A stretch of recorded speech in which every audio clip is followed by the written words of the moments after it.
credits, which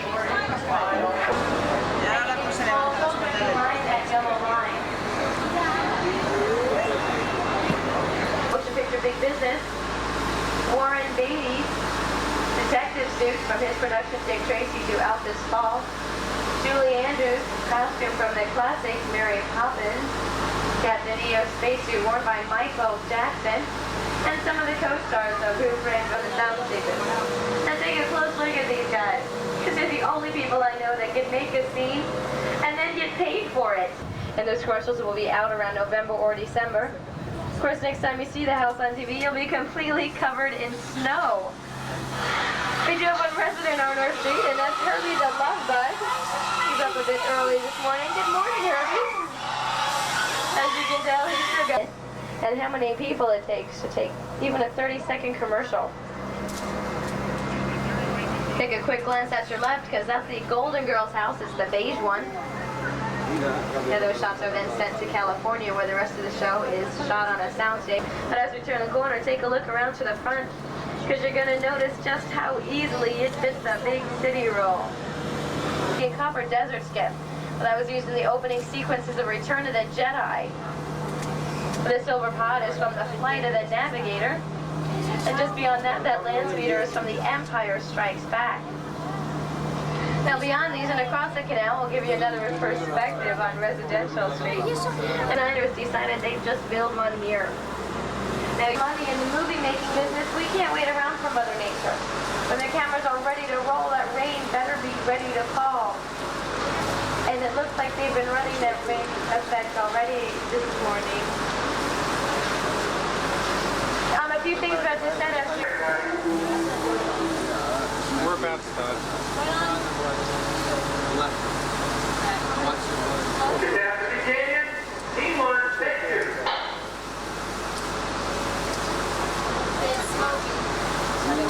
Let's start the rain, please. And action. I need everyone please remain seated until we get clear to get out of here. Hold on to all your small children and your cameras, please. I don't know what's happening.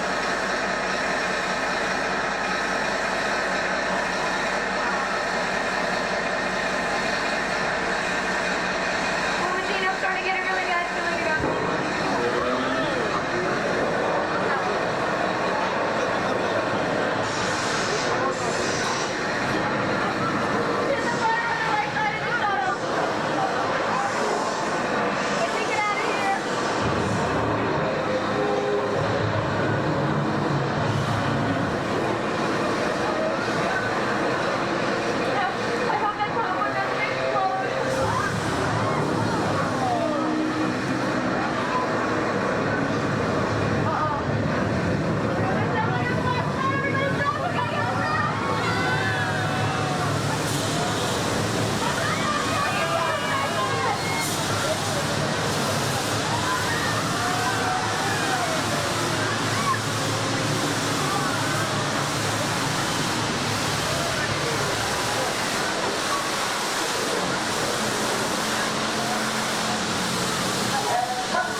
That framework. Cement was then layered by hand, layer upon layer, until we got the look and the texture we wanted. This canyon is a replica of a canyon about 20 miles. Some of that water was blown out by air cannons, and those are painted green. Those air cannons are strong enough to push 275 gallons of water over 100 vertical feet. To give you a better idea of just how strong they are, if you were to stick a basketball in one of those air cannons, you could easily that's camera angle. Just point it straight through the archway to the skyscrapers at the end of the street. It'll give you the best depth perception.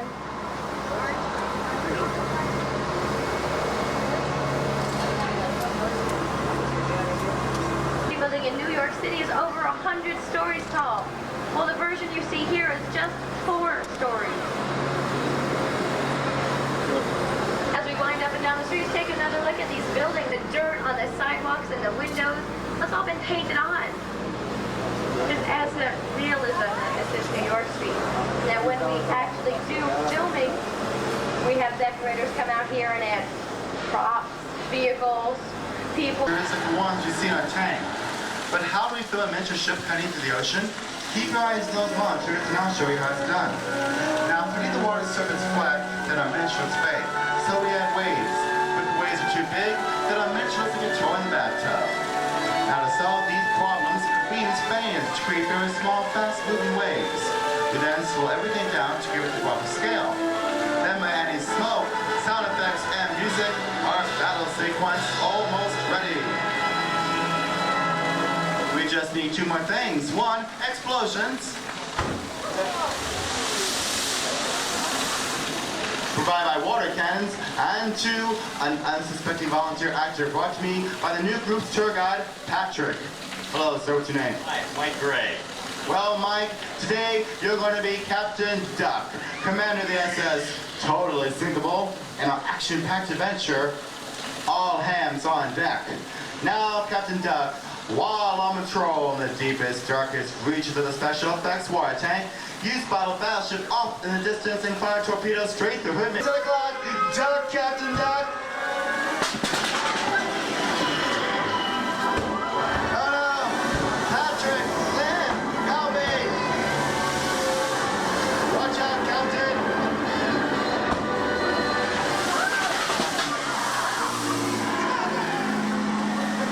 Boy, I'm glad that's over with. Or is it?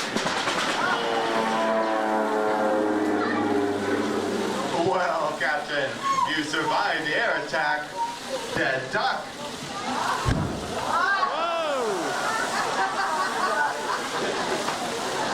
Now everyone watch your monitors and we'll see Captain Duck's explosive performance in super slow motion.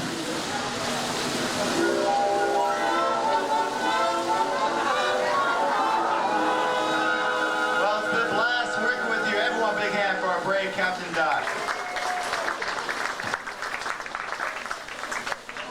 Now the group right here to my right, you move all the ramp on your Marvel known as a full-size mechanical effect.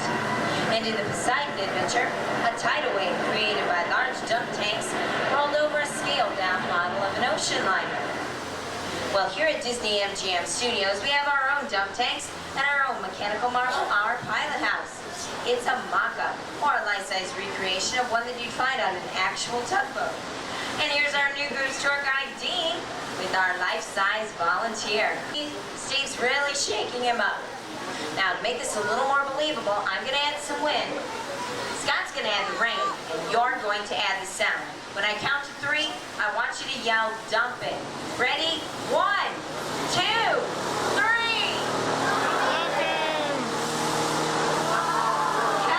Cut! That was a great take. Now we'll take this scene that we just did with Dick, and we'll edit it together with footage of our miniature tug, which was filmed in a tank similar to this one using the same sort of wind and rain effects. Now if you take a look up at your monitors, you'll see how miniatures, mechanical effects, and a very brave skipper are used to create a classic high seas adventure.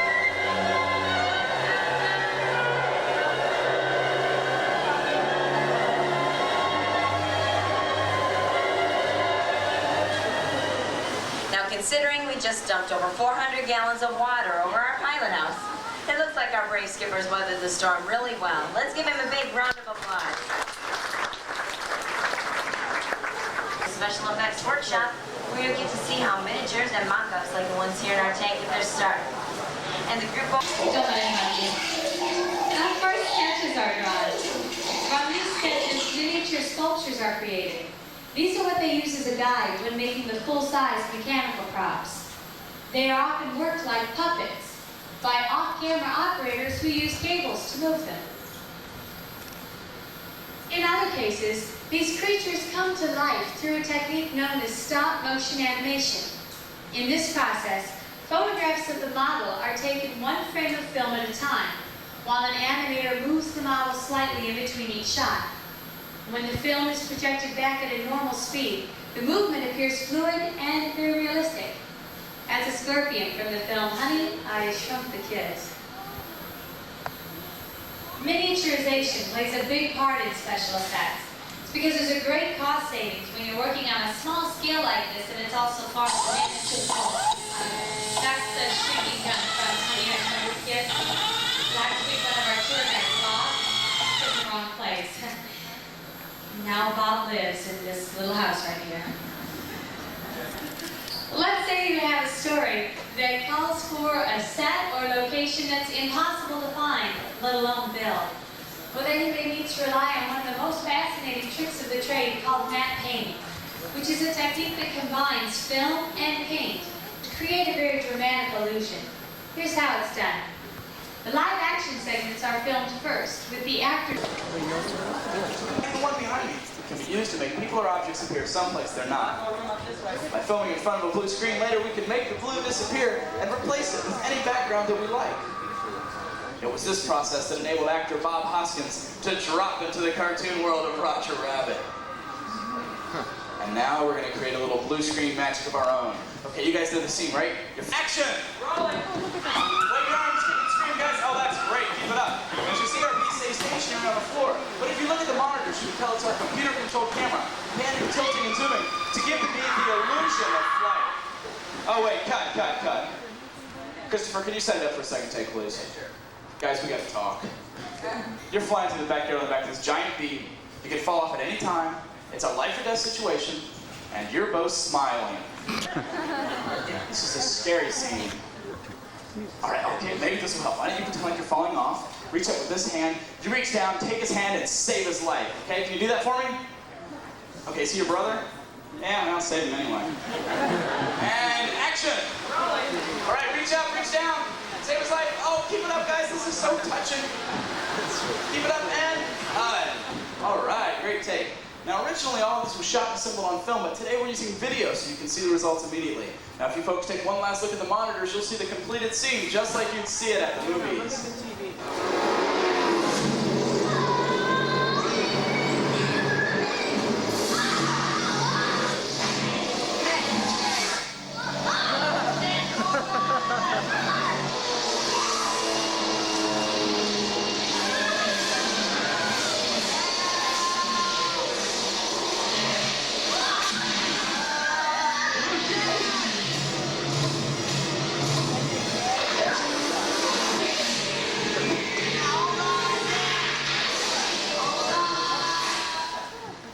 I'm Gene Sisco. And I'm Roger Ebert. You know, Gene, those are really pretty impressive special effects. I disagree, Roger. I thought it looked like they were hanging onto a fuzzball in front of a blue screen. I like the acting. Well, I like the kid on top. It was the kid on the side of the bee. That's acting. So, a split decision on the bee, but 2 thumbs up for the kid.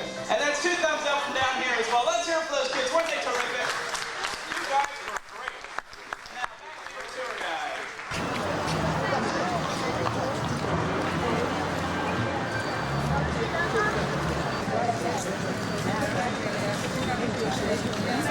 Should we find a phone and see? I doubt they're in, but we can try.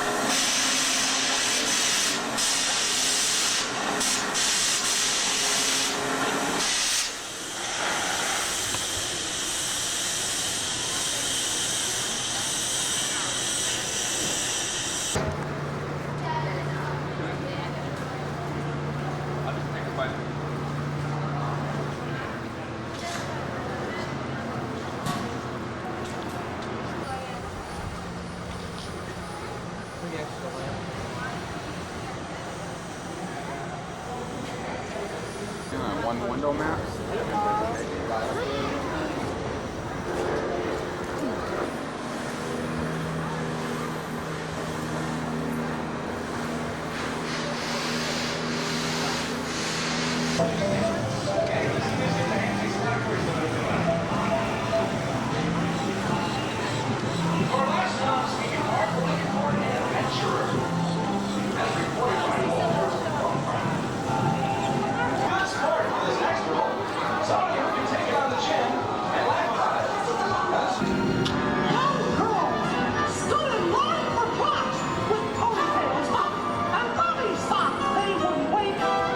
Just to listen and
Let's go ask.